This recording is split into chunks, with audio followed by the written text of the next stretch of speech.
Hi guys, welcome back to my channel.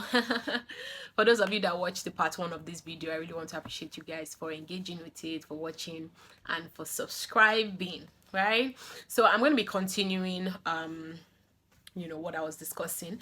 I was sharing the 6 lessons that I learned as a result of being married for 6 years. So I spoke about the first 3 points in the last video, and I'm here to talk about the next 3 points in this video. So come along with me.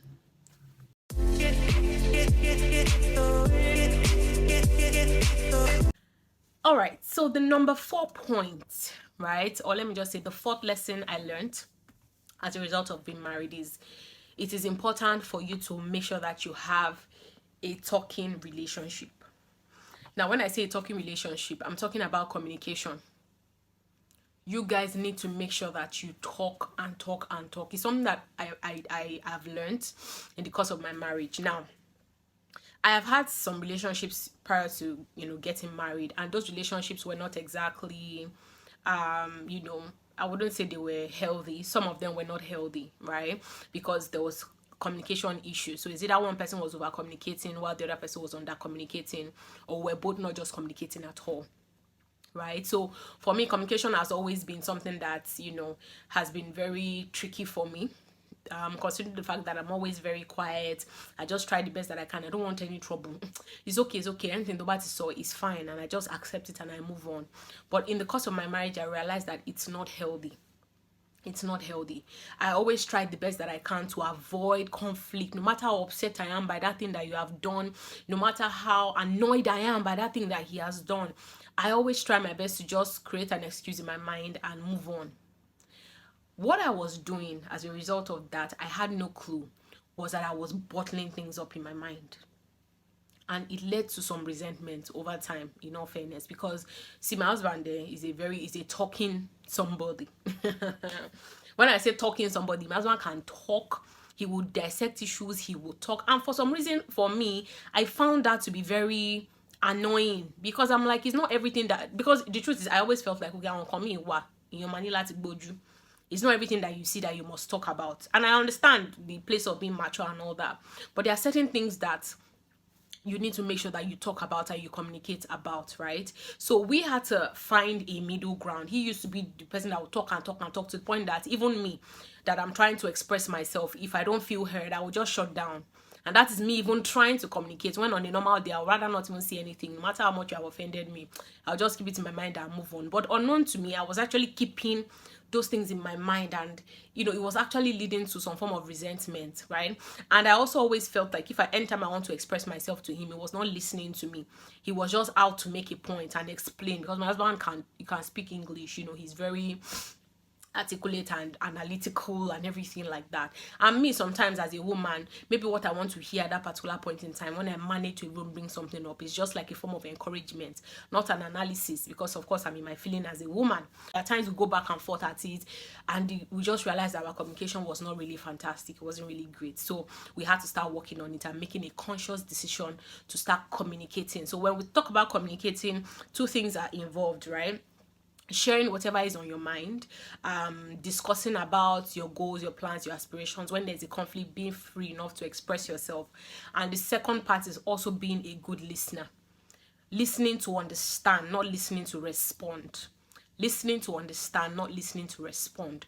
That is the best way we can reach a middle ground, reach a compromise on whatever it is that is going on, and then being able to move forward from it, right? So we need to make sure that we have a talking relationship. What I told myself, I'm not saying like I'm completely out of this whole communication thing, I'm still working on it, but what I told myself is that if what he has done is repeating itself again, right, and I see that it's really bothering me, like the first time, the second time, by the third time, in fact, by the second time, I should start looking for ways to communicate it to him, so that he can know that, this thing that you are doing, I might not really like it, I'm not comfortable with it, or this thing that you said, or this thing that you've been saying, this is how I feel about it, I'm not really quite sure, right? And then of course he will listen, and then we'll try to find the middle ground and all that, right? So I'm just trying to give a little bit of practical examples of things that are actually happening and what I learned from them, right? So having a talking relationship, I realized that it's very, very important. Being able to talk freely, creating that atmosphere for effective communication, and then listening to understand, and not necessarily just listening to respond, I think is very, very important. Okay, so I learned that. in the course of this few years. So the next point that I want to touch on, right, is remember that you and your partner are a team.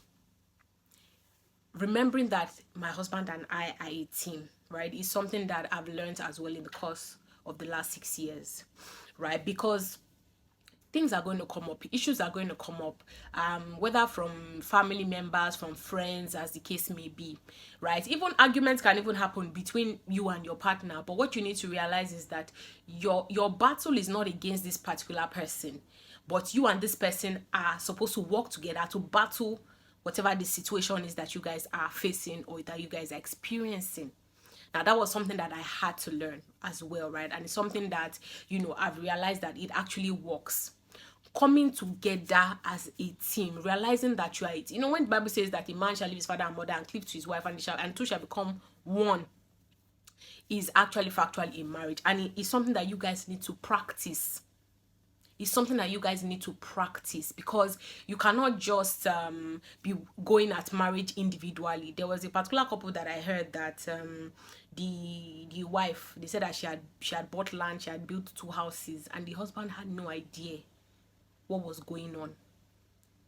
He found papers, documents in the house, and that's how he knew that his wife actually had a houses for that matter.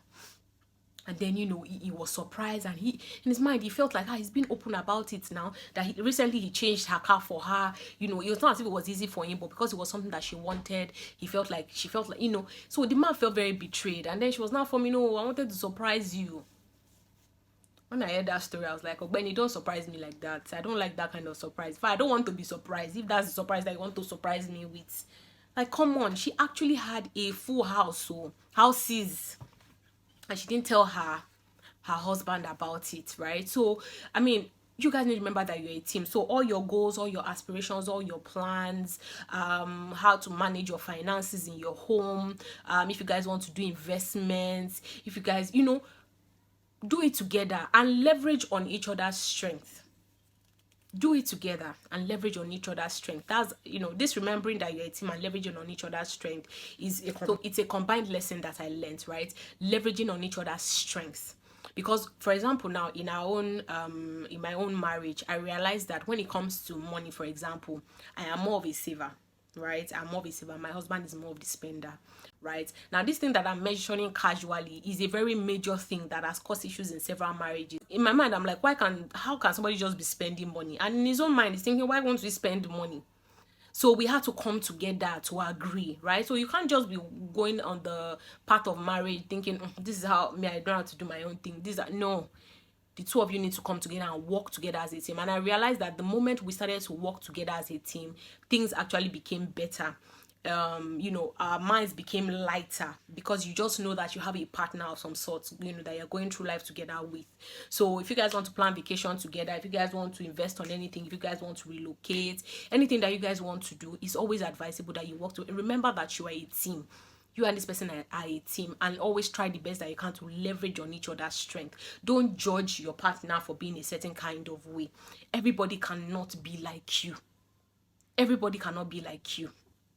Everybody cannot be like you. That now leads me to the last and final point, which is about forgiveness, healing, and understanding each other's differences. Now, when I talk about, so it might look like a lot, right? But when we talk about forgiveness, learning to forgive ahead, because there are differences that are inherent in each person. You cannot be the same with your partner. I learned that, in fact, me and my husband, we're cool, but like we're different. I am actually in a way kind of a melancholy, right? I internalize things a lot. I am the kind of person that will analyze, think about it, ruminate on it before I speak about something, or more. You must have really stepped on my toes before I can voice out. While my husband is more of sanguine. He's out there, he's expressive, and I just realized that we were different. And in fact, funnily, these were some of the things that I found very attractive about him before we got married. And then we got married, and I'm like, oh, Benny, can't you calm down? Like, just relax and, I'm just putting it out there, right? So the differences are going to be there. We are from different backgrounds. We didn't grow up the same way. So definitely the way we think, the way we react to certain situations will be different. And you shouldn't judge your partner for not thinking like you, or for not reacting the way you would react, or for not doing things the way you would do them, because we are different, right? And learn to forgive ahead of time. You know, just be forgiving ahead, because offenses will definitely come, and it's as a result of these differences.